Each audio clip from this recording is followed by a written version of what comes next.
Chapter 11. And it came to pass, after the year was expired, at the time when kings go forth to battle, that David sent Joab, and his servants with him, and all Israel, and they destroyed the children of Ammon, and besieged Rabbah. But David tarried still at Jerusalem. And it came to pass in an evening tide, that David arose from off his bed, and walked upon the roof of the king's house, and from the roof he saw a woman washing herself, and the woman was very beautiful to look upon. And David sent and inquired after the woman. And one said, Is not this Bathsheba, the daughter of Eliam, the wife of Uriah the Hittite? And David sent messengers, and took her, and she came in unto him, and he lay with her, for she was purified from her uncleanness, and she returned unto her house. And the woman conceived, and sent and told David, and said, I am with child. And David sent to Joab, saying, Send me Uriah the Hittite. And Joab sent Uriah to David. And when Uriah was come unto him, David demanded of him how Joab did, and how the people did, and how the war prospered. And David said to Uriah, Go down to thy house, and wash thy feet. And Uriah departed out of the king's house, and there followed him a mess of meat from the king.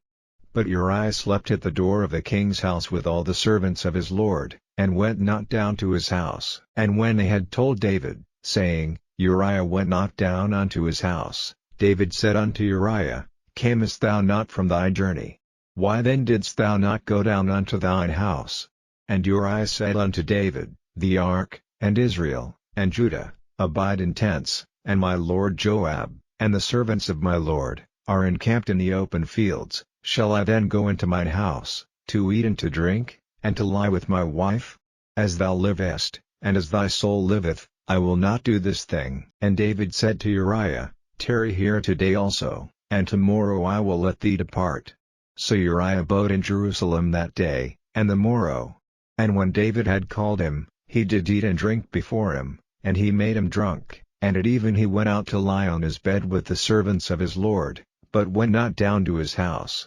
And it came to pass in the morning, that David wrote a letter to Joab, and sent it by the hand of Uriah. And he wrote in the letter, saying, Set ye Uriah in the forefront of the hottest battle, and retire ye from him, that he may be smitten, and die.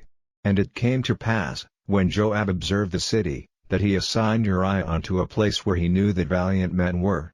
And the men of the city went out, and fought with Joab, and there fell some of the people of the servants of David, and Uriah the Hittite died also. Then Joab sent and told David all the things concerning the war, and charged the messenger, saying, When thou hast made an end of telling the matters of the war unto the king, and if so be that the king's wrath arise, and he say unto thee, Wherefore approached ye so nigh unto the city when ye did fight?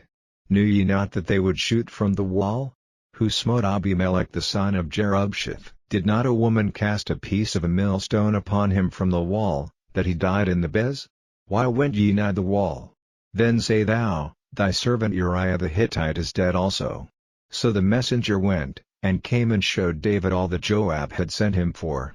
And the messenger said unto David, Surely the men prevailed against us, and came out unto us into the field, and we were upon them even unto the entering of the gate. And the shooters shot from off the wall upon thy servants, and some of the king's servants be dead, and thy servant Uriah the Hittite is dead also.